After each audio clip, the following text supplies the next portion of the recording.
el top 10 de las enfermedades infecciosas más mortales en la historia de la humanidad. Entonces, para este top, evidentemente vamos a estar utilizando enfermedades que sean infecciosas, o sea, causadas por algún patógeno ajeno a nuestro cuerpo, y vamos a enfocarnos en la mortalidad. ¿A qué nos referimos con mortalidad? Pues es simplemente el número de muertes que hay en un lugar determinado, en un tiempo determinado. El lugar que vamos a usar, pues es toda la Tierra y toda la población humana, y el tiempo va a ser toda la historia registrada. Aquí, como podrán notar, la prehistoria y todos estos momentos tempranos en la historia van a ser difíciles, pero tenemos más o menos un estimado. ¿Y qué va a determinar la mortalidad de una enfermedad? Básicamente dos factores. Uno es la morbilidad o, en este caso, qué tan contagiosa es. Y esto va a ser de todas las personas que estén expuestas a este patógeno, por ejemplo, a este virus de acá. De todos los que están expuestos, ¿cuántos se van a contagiar? Casi nunca es el 100%, siempre hay un porcentaje. Entonces, qué tan contagioso va a determinar qué tan mortal puede llegar a ser una enfermedad, asociado a qué tan letal. La letalidad es de todos los que sí se contagiaron, cuántos murieron por esta enfermedad. Entonces, de nuestras 10 personas, esta fue una contagiosidad o una morbilidad del 80%, 8 de cada 10 se enfermaron y 4 de cada 10 murieron. Y esto es lo que va a determinar qué tan mortal va a llegar a ser una enfermedad, causando la muerte en el tiempo en un lugar determinado. Entonces vamos a nuestra lista. En el número 10 tenemos al cólera. El cólera es causado por esta bacteria de aquí, el Vibrio cholerae, y esta ha causado a través de la historia aproximadamente 3 millones de muertes en total. En la actualidad todavía de 3 a 5 millones de personas son infectadas cada año, de todas las personas que se exponen, y está causando 120,000 muertes anuales. Esto es muy poquito en comparación a como estábamos antes. También ha cambiado la letalidad. En los países ya desarrollados, más o menos el 1% de todas las personas infectadas mueren. Sin embargo, esta letalidad puede elevarse hasta el 50%. Y esto es principalmente por las condiciones en las que vive la gente. Si la gente no vive en un modo salubre, no tiene acceso a drenaje, a agua, a lavarse las manos, etc., es mucho más fácil que se contagie la infección, que se transmite de las heces de una persona a las demás. Y también es mucho más letal si no se tiene acceso a servicios de salud especiales. Es por esto que el cólera es especialmente peligroso en zonas de guerra, en refugiados o en zonas muy pobres. ¿Cuál ha sido la estrategia que nosotros hemos tenido para poder sobrellevar e incluso vencer muchas veces al cólera? Evidentemente estos sistemas de sanitización, lavarse las manos, tener recursos, tener inodoros, etcétera, drenaje, tener la rehidratación oral, que ha sido de lo más importante. Una vez que el paciente se infectó con el Vibrio cholerae, empieza a tener diarrea muy intensa y puede deshidratarse y morir. Es la principal causa de muerte. Entonces, cuando se inventó la rehidratación oral, fue la herramienta más poderosa que nosotros tuvimos para que las personas tal vez sí se contagiaran, pero no murieran y disminuir así la letalidad. Y por supuesto también la vacunación. La vacunación, a pesar de que no se usa en todos lados, en los lugares que son endémicos, como Cuba y muchos países de Latinoamérica, ha salvado millones de vidas previniendo este contagio. En el siguiente lugar, en el número 9, tenemos al tifus. El tifus es una infección causada por la riqueza. Esta ha causado 4 millones de muertes en total en la historia. Y es una enfermedad relativamente reciente, está ya en todos los continentes y evoluciona rápidamente. ¿Qué es lo que hace que esté en todos lados y que evolucione tan rápido? Básicamente que estas bacterias, estas riquecias, viven en una serie de artrópodos, en chinches, en pulgas, en piojos, en todo tipo de cosas. Ahí viven, se reproducen y llegan al ser humano cuando nos pican o nos muerden estas cosas horribles. ¿Qué es lo que nosotros tenemos? Entonces nos da fiebre, nos sentimos muy mal, nos duele la cabeza y nos sale esta rash o estas erupciones en la piel. Y si es muy severo y no vamos al médico a tiempo, podemos morir por esta causa. Ahora, esta riqueza o este tifus, a pesar de que es relativamente común y de que muchas chinches y piojos lo tienen, sí mata a muchas personas, pero hemos llegado también a controlarlo a través del desarrollo de los antibióticos, especialmente unos llamados tetraciclinas, han sido la herramienta más poderosa que ha impedido que este tifus se salga de control en nuestra sociedad. En el lugar número 8 tenemos al VIH, el famoso virus de inmunodeficiencia humana y el más reciente agregado en esta lista, una de las infecciones o de las enfermedades incluso más nuevas que tenemos registradas en la historia. Sin embargo, a pesar de que lleva relativamente poco tiempo, desde los años 70, 80 que ya se descubrió bien, ha matado 22 millones de muertes en total. Cada año infecta a 2 millones de personas nuevas y 1.2 millones mueren por esta causa cada año. Por lo cual el VIH, si continúa con esta tendencia, pronto será uno de los principales asesinos de nuestra lista en la historia de la humanidad. ¿Por qué es tan efectiva? Ya lo sabemos, se transmite por vía sexual, ya vimos todo un video acerca del virus del VIH, pero es especialmente exitoso debido a que uno, se transmite por vía sexual y evidentemente a los humanos les gusta mucho tener contacto sexual. Y dos, una vez que se infecta a la persona, ya quedamos que hay muchos años en los cuales puede pasar incluso sin tener ningún síntoma, pero ya va por ahí contagiando a las demás personas con las que tenga contacto. Esto hace que sea muy fácil de transmitir, difícil de detectar y además por las características del virus es muy difícil el tratamiento. ¿Cuáles son las herramientas que nosotros hemos desarrollado para no caer presas de esta infección? Los principales avances que desarrollamos fue evidentemente la terapia antirretroviral, este medicamento que directamente bloquea el virus y no permite que siga infectando a otras personas. Ya quedamos que no lo cura, pero puede controlarlo y hacer que las personas vivan muchos años, disminuyendo por lo tanto su mortalidad. También, evidentemente, el uso de condones es una de las principales herramientas que tenemos para que no se siga contagiando de una persona a otra y por lo tanto limitar el daño que nos puede hacer. Y por supuesto, las medidas para detectarlo a tiempo. Incluso cuando una persona no tiene síntomas, si se toma la muestra de sangre y se hace el estudio para detectar el VIH, podemos detectarlo y darle tratamiento y hacer especial énfasis en la prevención para que no vaya por ahí contagiando. Y si todo sale bien, tenemos prometido que dentro de 2 o 3 años más vamos a tener incluso una vacuna que va a poder prevenir la infección por el virus de inmunodeficiencia humana, lo cual será por supuesto una inmensa herramienta. Después tenemos a la influenza, esta que es la causante de la gripe común, así la más vil gripe que hayan tenido, probablemente haya sido causada por el virus de la influenza. Y este virus de la influenza, así como causa gripes pinches, también causa epidemias y pandemias extremadamente mortales. Aquí ya tenemos en los números más grandes todavía, la influenza se calcula que ha matado entre 50 y 100 millones de personas en la historia de la humanidad. Más o menos al año, en la actualidad hay entre 3 y 5 millones de casos severos al año, o sea, personas que tienen que acabar siendo hospitalizadas y teniendo incluso que llegar a la terapia intensiva. Y de estas personas van a morir entre 250,000 y 500,000 cada año. O sea, a pesar de los avances que hayamos tenido, siguen muriendo una gran cantidad de personas. Y aquí podemos comparar la letalidad en 1918, que se dio esta famosa gripe española o influenza española, que fue con mucho la más letal de todas las pandemias de influenza que ha habido, en la cual murieron aproximadamente solamente en 2 años entre 40 y 50 millones de personas. La letalidad actual en esta pandemia, la letalidad fue del 5% y ahora hemos logrado reducirla de manera muy significativa, más o menos hasta un 0.1%, bastante impresionante. ¿Por qué la influenza es tan eficiente y tan peligrosa? Debido a que es muy contagiosa. Al ser un virus que infecta los pulmones y que al principio todavía no tenemos tantos síntomas, después genera tos y genera estornudos y en cada una de estas gotitas millones y millones de virus van a caer sobre otras personas que lo van a respirar y rápidamente van a contraer la infección. Además, la influenza es especialmente preocupante en la actualidad debido a que los aviones, en general viajes internacionales y que una persona pueda desplazarse tan rápido en todo el mundo, hace que el riesgo de que haya una pandemia de influenza aumente de manera muy importante. Además de esto, los antibióticos y los medicamentos que hay para la influenza, no hay ninguno específico y no hay ninguno que sea verdaderamente efectivo.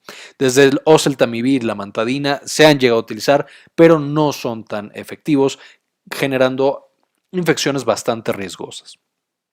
¿Qué estrategias sí nos han permitido tener un control muy importante de esta infección?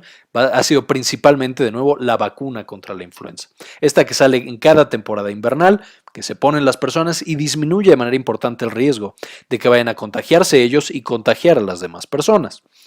Y además, estos mecanismos, conforme la medicina ha ido avanzando, tenemos mecanismos más poderosos para proteger a los pacientes, desde las terapias intensivas hasta uso de antibióticos, antivirales, etcétera, que nos han permitido aumentar o más bien disminuir la letalidad de esta infección, como ya mencionamos. Después tenemos el sarampión. Este sarampión también, muchas veces considerado como una infección bastante tranquila, ha sido responsable de 200 millones de muertes en la historia de la humanidad. Todavía en la actualidad hay 20 millones de infectados al año y 114,000 personas mueren por esto. ¿Por qué? Porque es extremadamente contagiosa. Una persona que tiene sarampión empieza a presentar este sarpullido o este rash, esta reacción en la piel, y de ahí en este momento lo transmite de todas maneras. Si tocamos las heridas, con el aliento, con los estornudos, con la tos, etc. Y como se da en niños pequeños, es lo más común, esta tiene una letalidad bastante alta. Un niño que se infecta por sarampión es bastante peligroso y hay que llevarlo al hospital de manera inmediata. Y de manera muy característica y de manera muy aparente, el sarampión nos muestra cómo las vacunas han sido esenciales para el control de estas infecciones. Cuando nosotros no teníamos la vacuna del sarampión, era extremadamente mortal. Después desarrollamos la vacuna y disminuyó de manera importante esta mortalidad. Y ahora con todos estos movimientos muchas veces ridículos que son antivacunas de sarampión, ha regresado esta infección. El último brote que tuvimos el año pasado fue en el famoso Walt Disney, donde cientos y cientos de niños quedaron infectados y tuvieron que ser incluso hospitalizados. Y entonces, ¿cuál ha sido nuestra principal estrategia de protección? Pues ya lo que damos es la vacunación contra el sarampión. Este mapa nos muestra cuánto progreso hemos hecho en este tema, donde la mayor parte del mundo ya tiene más del 90% de su población vacunada. Y el sarampión, al solamente poder vivir en nuestros cuerpos como seres humanos, si nosotros nos vacunáramos completamente, no tendría dónde vivir y podríamos erradicar a esta enfermedad, lo cual es bastante extraño. Ya veremos que muy pocas enfermedades han sido erradicadas en el planeta. En el siguiente tenemos la peste, la famosísima peste o muerte negra. La peste es causada por esta bacteria llamada Yersinia pestis y es responsable de más de 200 millones de muertes en total. Aquí empezamos a tener números un poco más irregulares porque vamos a empezar a ver enfermedades que son muy antiguas. De hecho, se calcula que la peste lleva por lo menos 3,000 años con nosotros, si no es que mucho más. La peste, una de las características que tiene es que es muy dada a generar pandemias, que son estos momentos en los cuales la infección se esparce por todo el mundo y entonces genera muchísimas muertes. Entre las pandemias que ha causado, la peor fue con mucho la plaga de Justiniano, en la cual causó la muerte a 100 millones de personas, pero ha habido otras, por ejemplo, en Europa con la muerte negra, ha causado entre 50 y 75 millones. En esta última, más o menos, se calcula que 1/3 de toda la población europea falleció en unos cuantos años, más o menos 10, un poquito más. Y lo otro es que tiene una letalidad casi del 100%. O sea, muchas de las personas infectadas morían a causa de esta infección. Todavía al día de hoy, si no se detecta de manera oportuna, puede causar la muerte de manera muy rápida.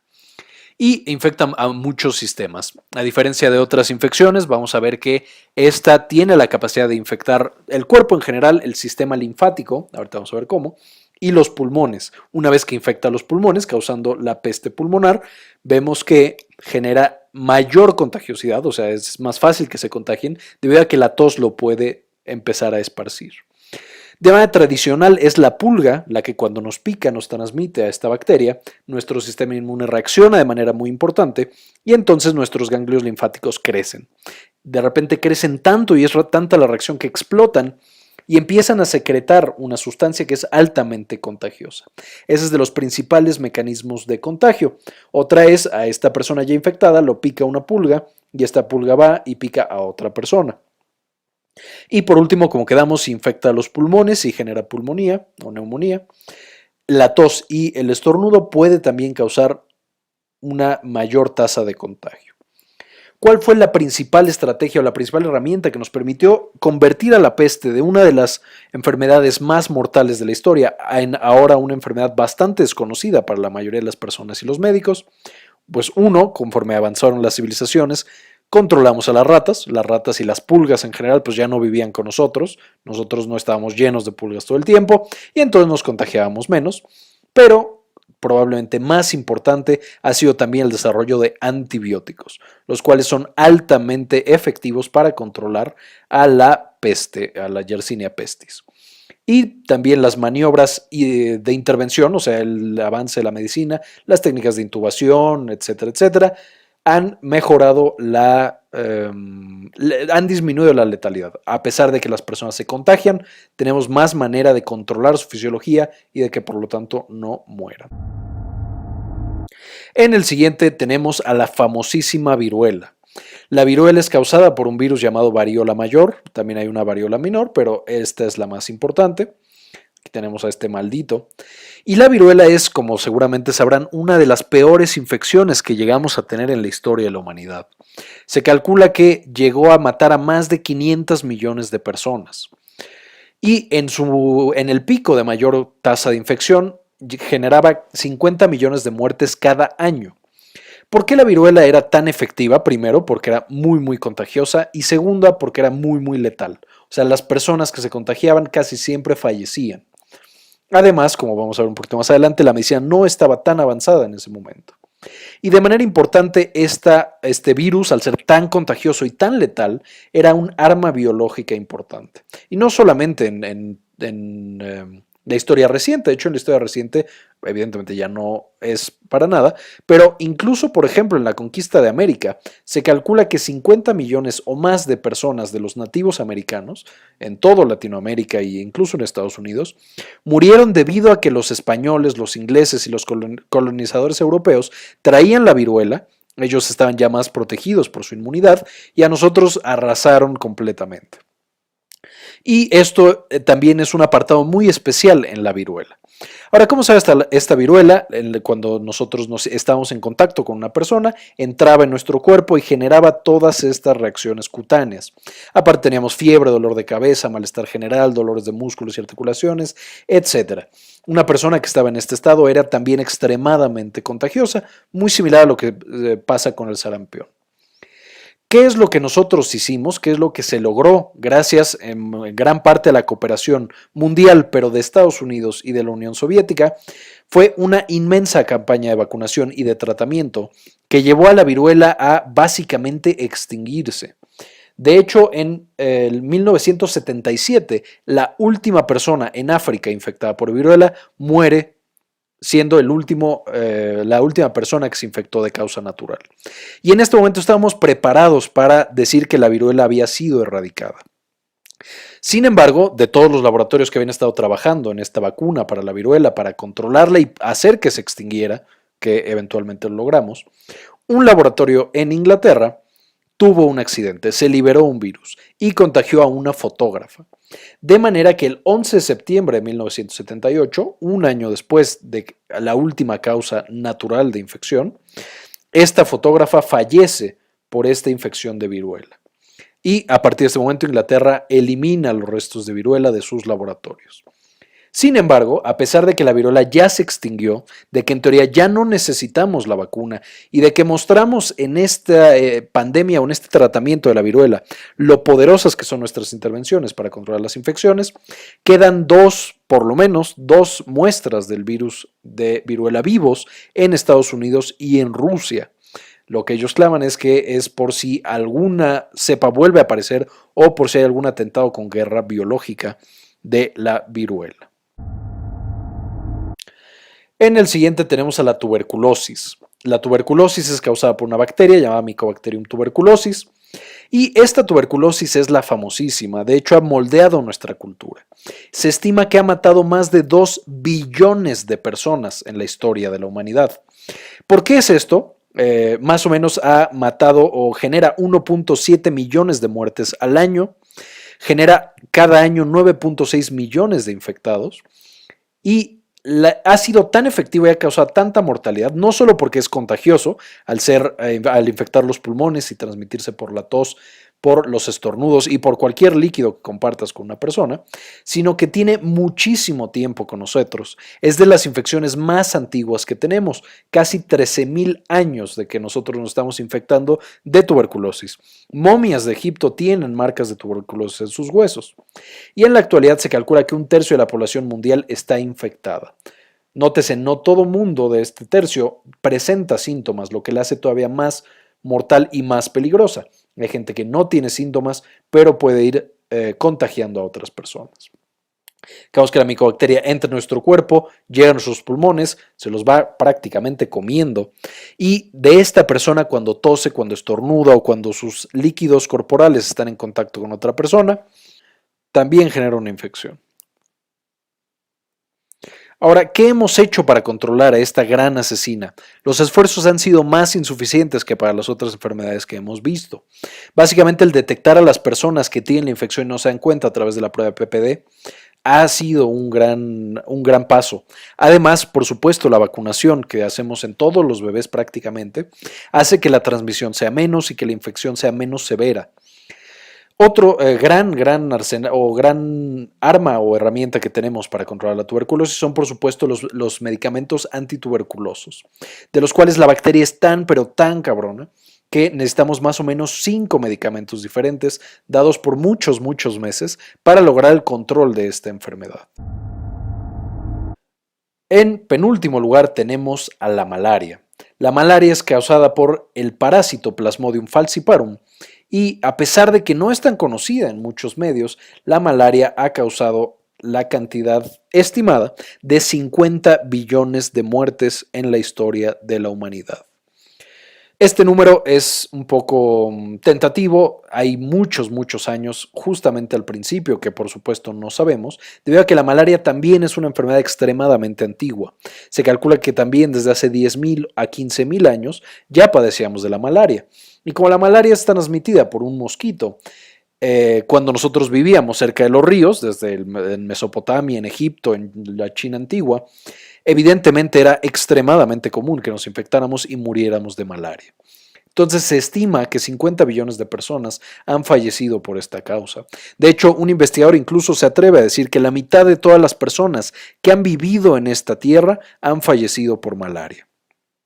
Se calcula que todavía en la actualidad 214 millones de personas son infectadas cada año y hay 1 millón de muertes por año. En el mundo actual se calcula que están en riesgo, están expuestos a este mosquito llamado Anófeles 3.2 billones de personas, de las cuales por supuesto una gran cantidad fallece. ¿Cuáles han sido las estrategias que nos han permitido más o menos controlarlo? Porque ha sido inadecuado en muchas ocasiones este control. Por supuesto, el control del mosquito a través de insecticidas, de repelentes, de todo lo que tengamos para destruir mosquitos. Por supuesto, también no dejar que los mosquitos crezcan a través de no tener cubetas con agua o llantas con agua o en general agua estancada, porque es donde el mosquito tiene a sus crías y nace. Pero especialmente fue el trabajo de la doctora Tu Youyou. Esta investigadora china desarrolló el medicamento más efectivo contra la malaria que existe en el mundo, llamado artemisina, la razón por la cual ganó el Premio Nobel de Medicina en el 2015, o sea, el año pasado. Se estima que justamente el descubrimiento de esta doctora y el desarrollo de la artemisina ha logrado o ha permitido salvar millones de vidas en el planeta. Y por último, tenemos más o menos una trampa. En primer lugar, pongo a las infecciones resistentes a los antimicrobianos. ¿Por qué? Yo sé que en parte es trampa porque no es una sola infección. Sin embargo, tenemos que son una gran cantidad de infecciones que están teniendo un comportamiento similar.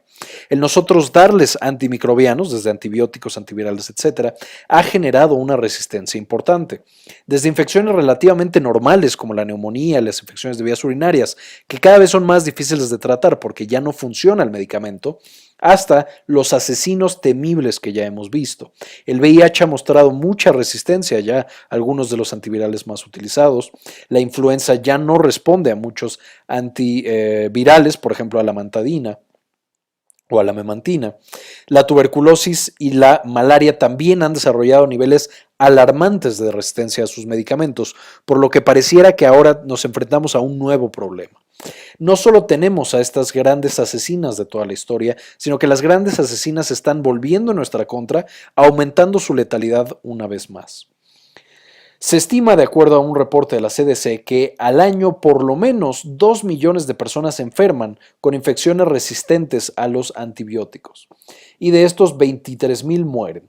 Nótese, aquí solamente estamos hablando de antibióticos, o sea, aquí estamos hablando de infecciones por bacterias y por hongos. No estamos incluyendo a la malaria, que también, como ya quedamos de las principales asesinas, ya está desarrollando resistencia también. No solo esto, se estima que para el año 2050, 300 millones de personas habrán muerto por infecciones resistentes a antibióticos y causarán más de 50,000 muertes cada año. Y en la economía tendrá un costo estimado de 100 trillones de dólares en la economía mundial para 2050. ¿Por qué este costo es tan alto? Porque complica desde neumonías e infecciones de vías urinarias, cosas normales, pero también hace que sean prácticamente imposibles muchas de las cosas que son normales en la medicina actual, desde las cesáreas hasta las cirugías ortopédicas, como ponerle una cadera de repuesto a una persona, por así decirlo, y infecciones relativamente o heridas relativamente sencillas las hacen tremendamente mortales. En un estudio realizado por el Dr. O'Neill en el año 2014, estimaba más o menos en el rango de infección actual qué tanto aumento de mortalidad habría en cuanto a las infecciones resistentes comparados a las otras causas de muerte, digamos una estimación hacia el futuro. Y determinó que para el año 2050 las infecciones resistentes van a matar más personas que el cáncer, a pesar de que el cáncer también está aumentando. De manera que lo hace una de las infecciones más importantes y que más debemos tener cuidado y que más debemos tratar de controlar. ¿De qué manera lo vamos a lograr controlar? No es una tarea sencilla, esto no lo hemos hecho todavía, pero tenemos las mismas herramientas que hemos tenido para otras infecciones. La vacunación completa es esencial y el desarrollo de nuevas vacunas también es esencial para controlar esto. El lavado de manos y evitar estar tanto en contacto con personas enfermas. Y el uso de condones y de otras maneras que permitan la transmisión de las infecciones, desde el control de los mosquitos, el control de las ratas, el control de todo esto. El no dejar las llantas llenas de agua, los botes llenos de agua, el agua destapada, etc. Y también necesitamos hacer evitar el uso incorrecto de los antibióticos. O sea, no hay que restar antibióticos a menos que haya evidencia específica del que el paciente lo necesita. Nunca para una gripa, nunca para una diarrea, nunca para dolores de abdomen, etc. Para las personas en general, solamente tomar antibióticos como el médico la recetó. No interrumpir el tratamiento antes de lo que se le indicó por el médico y no compartir antibióticos con ninguna persona, solamente tomarlos para ti. Y con esto se estima que podríamos llegar a, por lo menos, retrasar la aparición de estas terribles enfermedades que ya no respondan a ningún antibiótico. Muy bien, esto fue todo por la clase de hoy. Espero les haya gustado y les guste este nuevo tipo de clase. Díganme si les llama la atención o no. Y por último quiero saber su opinión, quiero sus comentarios. ¿Qué opinan de que Rusia y Estados Unidos todavía tengan el virus de la viruela ahí listo en sus laboratorios y que ya sucedió un accidente? ¿Creen que debería destruirlo? ¿Creen que debería quedarse con ellos y a lo mejor verdaderamente protegerse de una posible guerra biológica con viruela? Y también les recomiendo mucho que me digan si creen que podemos controlar esta resistencia que estamos generando a los antibióticos o creen que es una batalla perdida. Para esto les recomiendo mucho, voy a dejar toda la información en la descripción para que se metan a estas páginas, especialmente los artículos que nosotros ya subimos al blog de resistencia a antibiótico, cómo es que las bacterias desarrollan esta resistencia y qué se puede hacer. Entonces, chéquenlo, me dicen qué opinan y como siempre, ayúdenos a cambiar el mundo, compartan la información.